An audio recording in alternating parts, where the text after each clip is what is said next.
Well, hey, you, and welcome back to another episode of the Miss Michaela Mae Show and the Western Hippie Podcast. I am your host, Miss Michaela Mae, here with my corgis, Tank and Willie. And as I've discussed both on the Miss Michaela Mae Show and the Western Hippie Podcast, I have started two shows in an intention. There we go. Those words were not coming out to make the brands more clear so I can have my personal brand where I'm an author and do more personal development, self-help. And then the Western Hippie is more masterclasses on holistic healing protocols with specifically horses and dogs. And then as of right now, I'm also going to keep holistic healing for humans on the Western Hippie as well.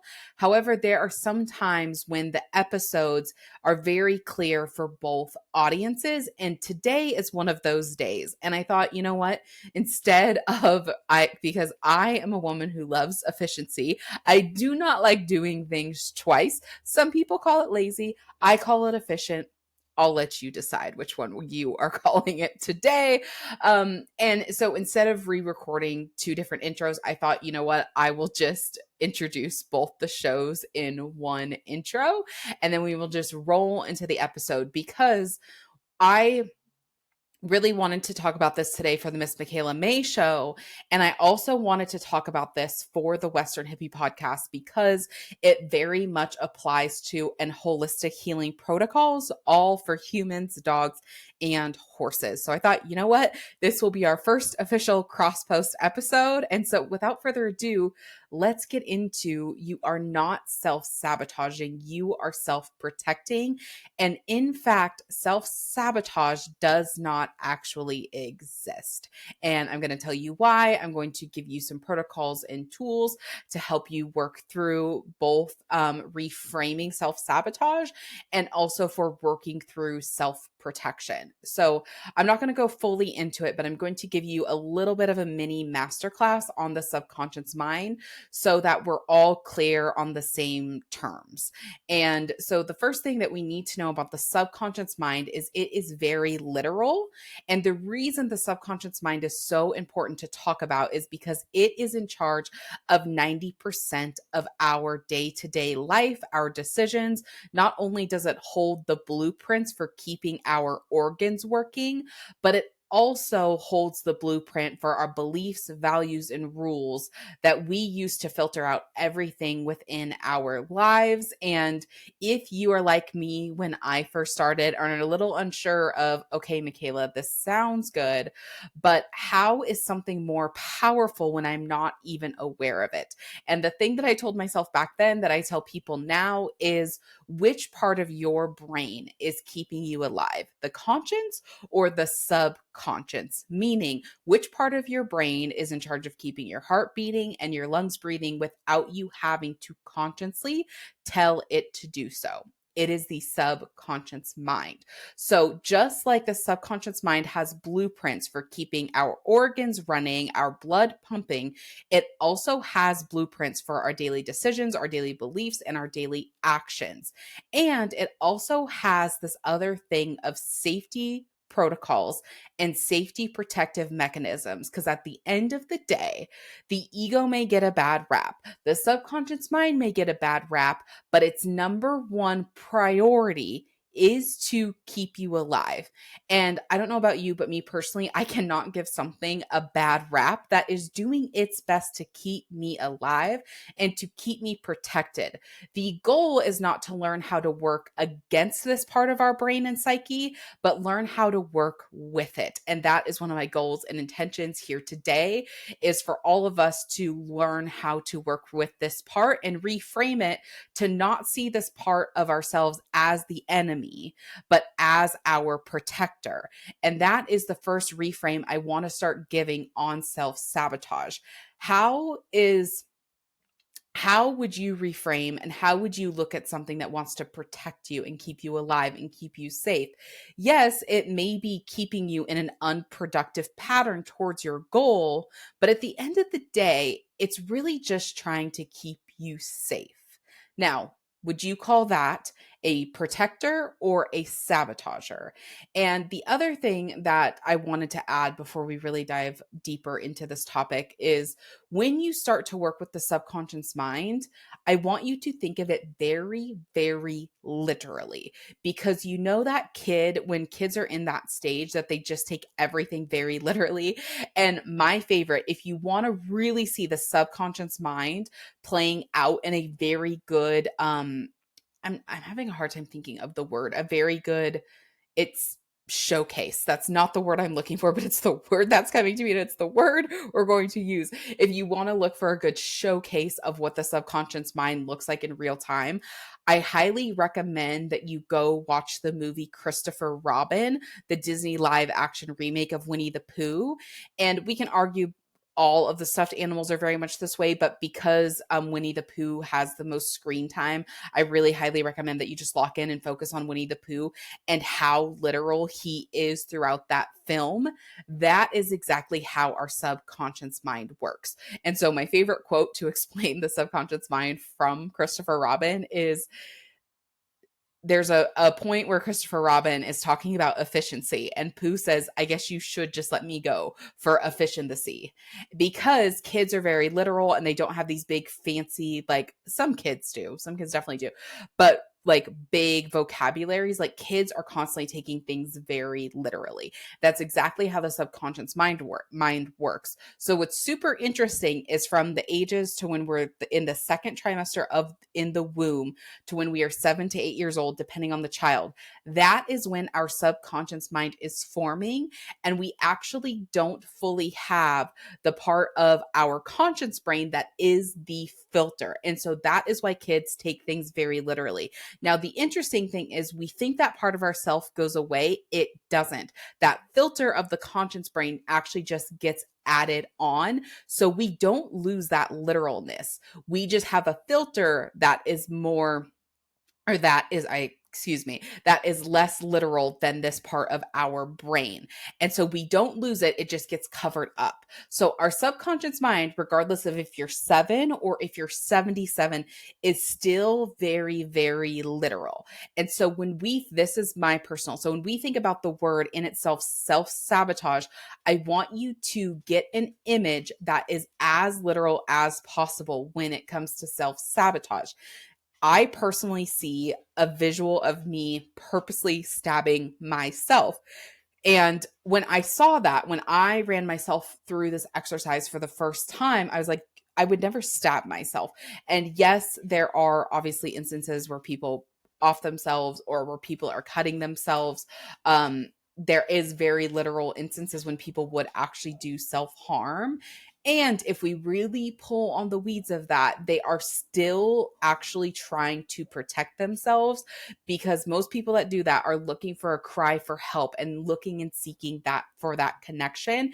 And connection is a survival mechanism. So in a very roundabout way, even that they are still doing as a form of self-protection. Again, I'm taking things very literally because if we want to understand the subconscious mind, we have to take things very literally. Now, if you are actually going through a experience in your life that is causing you to self-harm or even thinking about offing yourself, you need to go seek help now. This is not something that you want to play around with. Like, treat it as seriously as you would if you had a deadly physical illness. We need to start treating our mental illnesses that seriously as well. So that's just the side note.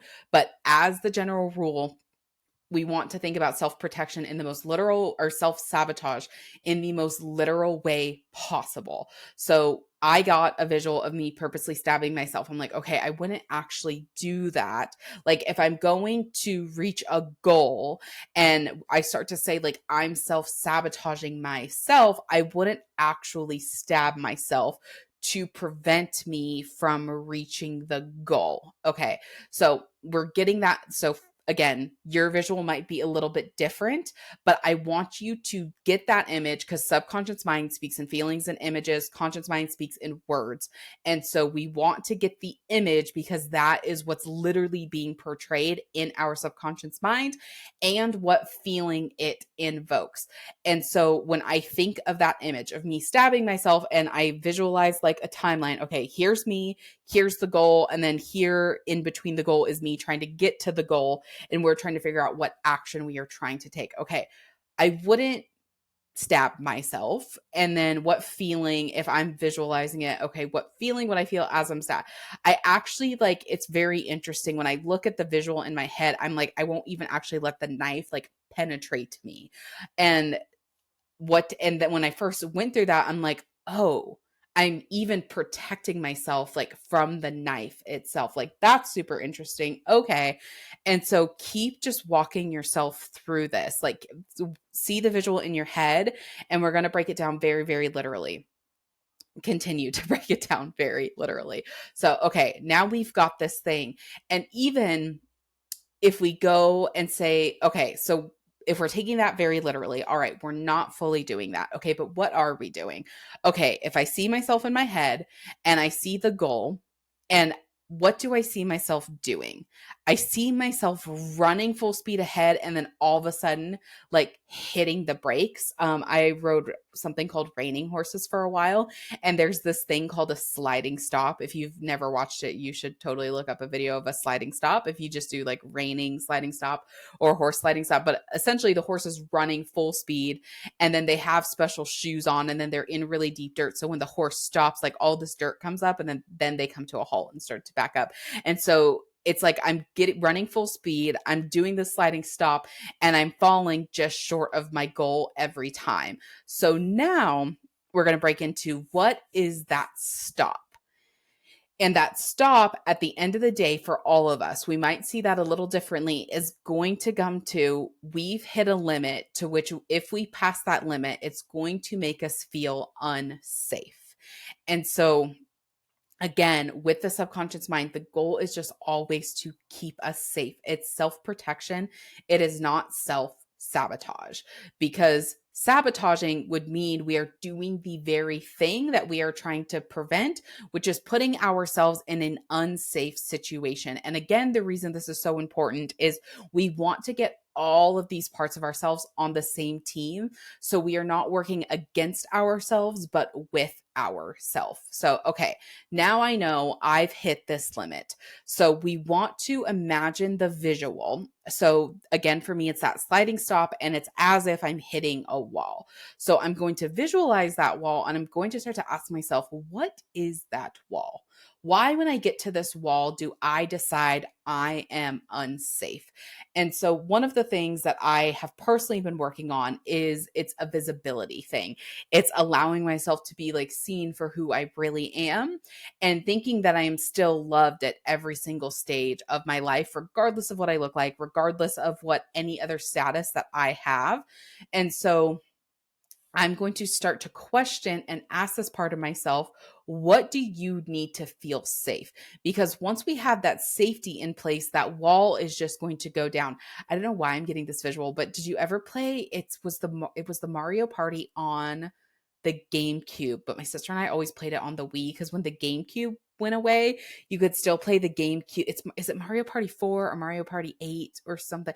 I have played this game since I was 13 years old and I am now 30. I've been playing this game for dang near 17 years and I can't, because my sister and I just always call it Mario Party. Like, do you want to play Double Dash or Mario Party? And so I don't know what like the number is, but there's this game called Dungeon Duos and your partner is like hitting, I think it's B, as fast as you can. And it's lowering this like wall in front of the other partner. It's like a 2 versus 2 game. And that's what I'm seeing the wall of safety is when we start to feel like the safety is acting as the B button. So as we continue to press that safety button, the wall is just automatically going to fall down. And this is the key difference between power versus force. When we are forcing something, and it's so funny. Why are we using all these Mario references today? But it works. So there's also this same game, the same Mario Party called Slime Time. And this one, you have to press A as fast as you can. And I have a little tangent I'm going to go off in a second, but you have to press A as fast as you can. And essentially, once you press A so far, it breaks free, and that's how you win the game. So it's basically who can press A the fastest. But if you don't press A the fastest, it pulls you back. So it's the difference of force is having that slime stuck on us that we can run and run and run as fast as we can, but there's something always pulling us back to where we originally are. Where in the case of dungeon duos, when we drop that wall and we let it down, we can just move forward without resistance. And so really that is the question that I have had to ask myself, and that I encourage you to ask yourself today is, do you want to go toward your goal with resistance or without resistance? And I want you to focus on the key word of resistance, because we are not saying without trial, without hurdles, without jumps, because even in dungeon duos, once you get past those walls, you still have to jump on this little spinny thing without falling. You still have to put yourself into the right. There's those green things from Mario, the tunnels, or I don't even know what they're called. I'm realizing like how much and also how little I know about, like in real time, how little and how much I know about Mario. But you have to get into the right slot. And then at the end, you have to pump up like a hot air balloon type thing. And then whoever gets to the end first obviously wins. So even then, there's still like hurdles to go through. There's still challenges to go through, but it's not with resistance. It is with challenge, but without resistance. When we do not get all these parts of ourselves on the same team, meaning our conscious mind, our subconscious mind, our overall goals, beliefs, and desires, that's when we are running with resistance. That's when we are running with the slime time. And before we go any further, this is the tangent that I have to go on. So if anybody is like an expert in the whole Mario thing, please fill me in on this, because why can I win? Why can I win slime time? When I am playing this game, I can win slime time. I can press the A button fast enough that I am the first one to break free from the slime and I win. However, when we play domination, which is basically the same game, it's who can press A fast enough and get the most dominoes. I can't win that one. I've never won that one. We've been playing for 17 years and I've never won that one. I've actually only seen a human, because when our friends and family and whatever come over, we will play that game like during holidays and stuff. I've only seen one human win that game in the 17 years that we have been playing. So someone that knows Mario, please explain to me why someone can win slime time, but someone cannot win domination. Just please explain that to me. If someone on the YouTubes or the podcast knows the answer, I need the answer to that question. It's a question that's been burning in my psyche for 17 years. Anywho, back to our regularly scheduled programming. I just needed to put that out there because it's something that's been on my mind for 17 years, dang near 17 years. Honestly, the first couple of years, I thought I'd get to a point where I could press the A button fast enough that I'd win domination. Still hasn't happened.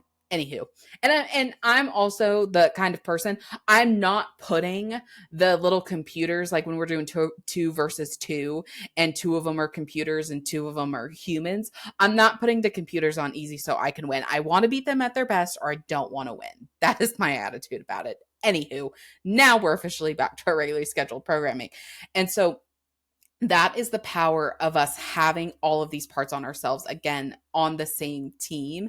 It's that we can move forward with these things without resistance. Again, not without challenges, but without the resistance of having something from our past, a safety pin. Again, our subconscious mind also holds the safety protocols and safety protective mechanisms that are holding us, a piece of us back in the past. So do you want to move forward with that weight on you, or do you not?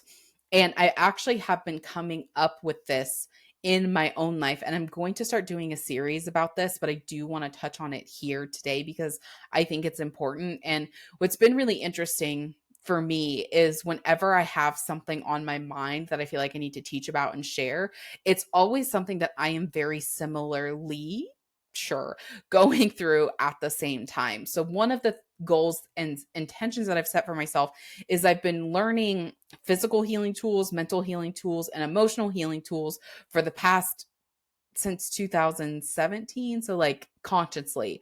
Oh, actually, but probably if we go back to like the physical healing tools since 2014. And I think I really got into it like 2013. So for over 10 years of my life, I've been studying all these different, it's interesting because for some reason I always think of it like 2017, but 2017 was really when I got into personal development. But I feel like when I started, it's just a random thing. I started Shailene Woodley. If you know the actress Shailene Woodley, she was in the movie Divergent. She was in Big Little Lies. I think she was in the movie Descendants with George Clooney. She was the teenage pregnancy show, My Secret Life of a something like that. And she I got obsessed with the movie Divergent, and she was the character in there. So when I get obsessed with things, I start looking up everything about them. And she's actually very holistic and what I would consider very hippie. I don't know if she considers herself a hippie, but I do. And it and I think that was like 2013 was when I kind of started pulling on the thread. And then it was really reading the It Starts With Food, which is the book of the Whole 30, and then reading the Bulletproof Diet by Dave Asprey that really got me more into like biohacking, learning how to heal the body, etc. And so, but for some reason, when I think about when did I start this, I always go back to 2017 for some reason. So I had to give you that backstory because Michaela's always has a backstory. And I this is like a thing. If I don't tell you the backstory, I feel like I'm not telling you the truth. It's like the darndest thing. So you don't just get the short story, you get the detour of how like it's not just from A to B. It's like, oh no, you're going to A to B, but not without the detour. And so yeah, started learning about that stuff and have been able to really heal. Like I had really chronic lower back pain and I had chronic anxiety and my eyesight. I fixed my vision to go back to 2020. I had to wear glasses in high school, especially to drive. I really didn't wear them at school, but I had to wear them to drive. Couldn't see like the board, so I would take notes because I also didn't want to be seen with glasses on at the time. And now my vision is back to normal. So those are like the big three things that I have done. And now I'm going, okay, can I use all of these tools and apply them to weight loss? That is really my big goal.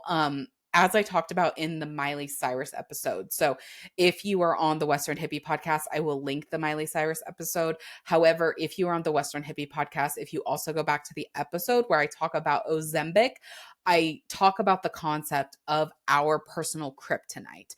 And weight has been my personal kryptonite. And I'll give you a short description here. I'm not going to go, if you want like the full extrapolation of what our personal kryptonite is, go back to the Miley Cyrus episode or go to the Ozempic episode on the Western Hippie podcast. I will link both of those below in the show notes. But the short version of those stories is our personal kryptonite is the one thing that we feel like if this would go away, all my problems would be solved. Other clues to find your personal kryptonite, it's where you've spent the most amount of money in the name of hating yourself, and also just the thing that you are the most insecure about. Like someone can tell me like, Michaela, you have the ugliest eyes, and I love my eyes. And I've said before, I have heterochromia, so both my eyes are a little bit of different color. And so someone could tell me they hate my eyes. I'm like, screw you. I think my eyes are really cool. And like, I love both color. And I don't know if I could choose one color over the other. So I get two. So whatever. But if someone made a comment about my weight or, we're just going to stick with weight here. Like I've gotten pretty good about like, no one could be meaner to me than me. So like whatever you say, it's definitely not as mean as anything I've said to myself, but that is definitely something I'm more insecure about. And I'm going to feel like, ow, that really hit me below the knees. And those are things you can start to use to identify what your own personal kryptonite is. So the other thing that I used to define what is our personal kryptonite is, when am I going to betray my values and just say like, I want this end result so bad? I don't know that I care how I get there. Like I kind of do, but it's definitely more of a gray area. And so when I think about my own personal kryptonite of this being weight, like, and especially as I see like, a couple of my friends are like losing a bunch of weight. They've been on this health journey. I'm just like, fuck it. Let me go to the extreme. Let me do like all the crash diets. And there's a part of me that it's like so tempting. But again, if I did that, I would be being slime time Michaela. There would be a part of me that would be running as fast as I could only to get slammed back because I haven't dealt with the part of me that is protecting myself. I haven't dealt with the part of my psyche that put the weight on in the first place. And this is something that, again, as I've done my emotional healing tools and I've healed these different things in myself, as I've helped clients heal specific things, The one thing that I've come back to time and time again is specifically with weight gain. And as we've talked about in this episode, is the only reason someone is overweight is because there's a part of their psyche that perceives it is safer to have excess weight on the body than it is to be thin. So, for example, if at some point somebody had to, and actually you see this more in animals, like an animal will be super overweight and then an animal will get randomly chased by something. And in that moment, the animal's body has decided it is safer for me to be thin than it is for me to have excess weight on my body.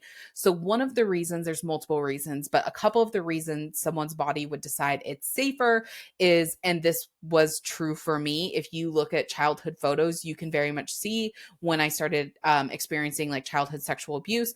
And so my body decided it was safer to have excess weight on the body because at that time, I'm not going to grow bigger than this person as far as like height goes, but my body can start to attempt to make me less attractive in order to protect myself from that person. So again, a part of my psyche perceives it is safer to have excess weight on the body than it is to be thin. So if I just go start crash dieting and if I just run full steam ahead and force this weight off of my body, again, this is back to the power versus force.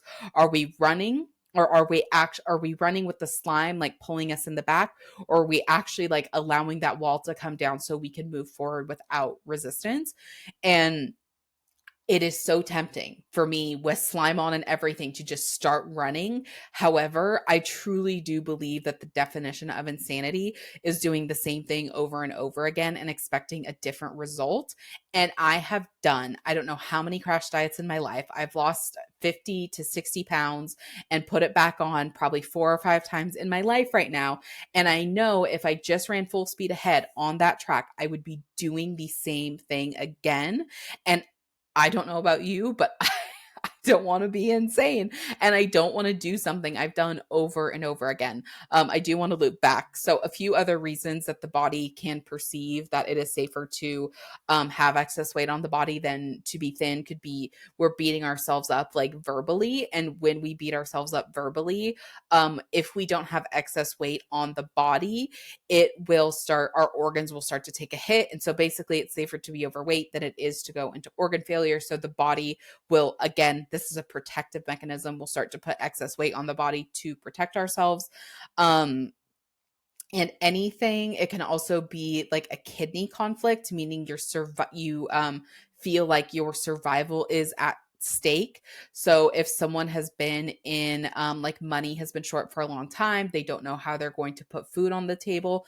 This signals to the body, hey, it's winter time. So back in our primitive days, we would go into long stints of fasting and we wouldn't have food. So the goal with knowing winter is coming, we would put on weight. So basically, we had enough flub to fast for the winter. So those are the main three reasons that I've personally seen both in people and within myself as to why excess weight gets put on the body. But when we boil it down, it always comes back to some form of protection.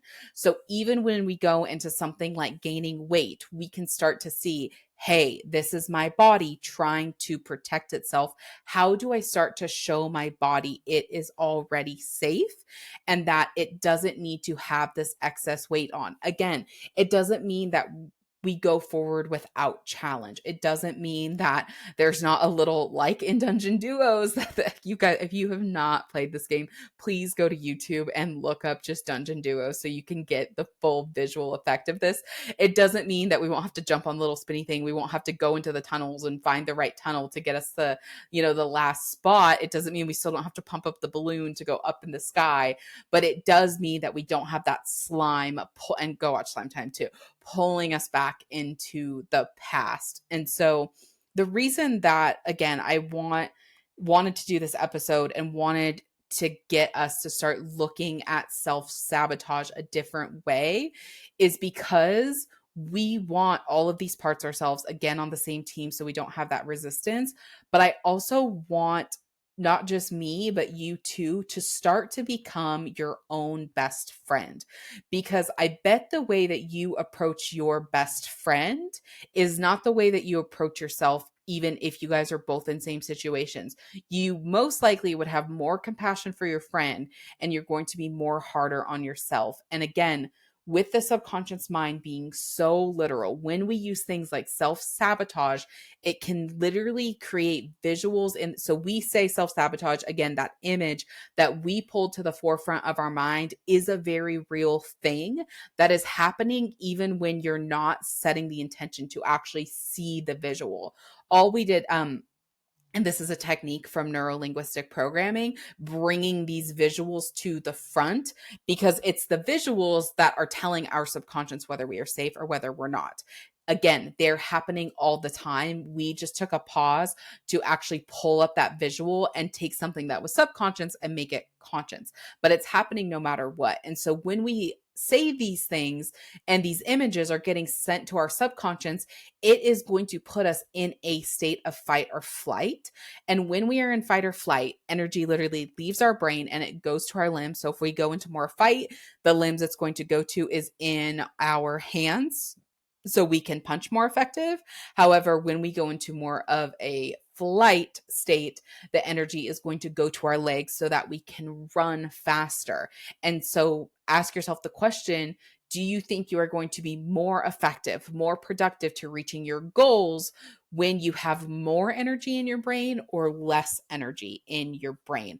Again, these are all little key components, all these little minute details that matter to getting all of these parts of ourselves on the same side.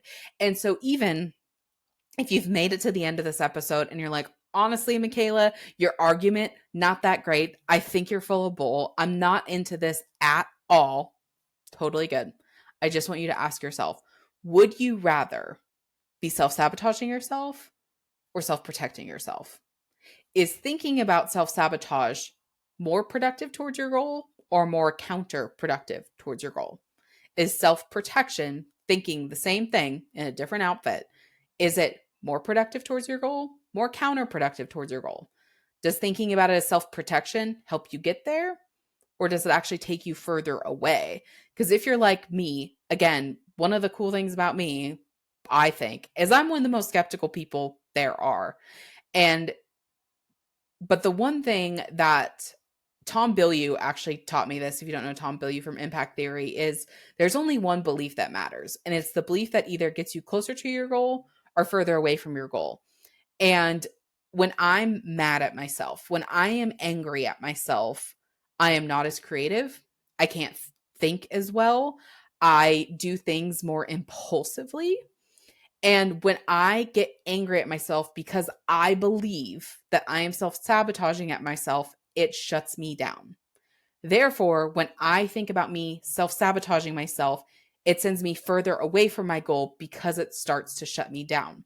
However, when I start to think about it in the form of self protection, I'm like, oh my gosh, that is so interesting. Because even when I started to learn these things about the body and why the body puts on excess weight in the first place, when I was going through the childhood sexual abuse, nobody knew. It was this secret between me, myself, and I and him. And so when I thought about it through the lens of, instead of hating my body, like, why do you hate me? Why do you want me to be ugly? Why do you want me to be the fat kid? Like, whatever thing I said. And when I learned this and I started to see, like, oh my gosh, my body tried to protect me. Like, when nobody else knew what was going on, when nobody else was there to protect me, like, my body was there to protect me. And so when I started to see it through the lens of self-protection, I got more curious. And again, when I'm more curious, I'm more creative. I can get more things done. And from that curiosity, I started to get more compassion for myself and my body of like, oh my gosh, that is so sweet. Like, I have struggled with feeling protected my whole life. And then I saw, like, oh my gosh, my body tried to protect me this whole time. And so, again, all of these things make me more productive towards my goals.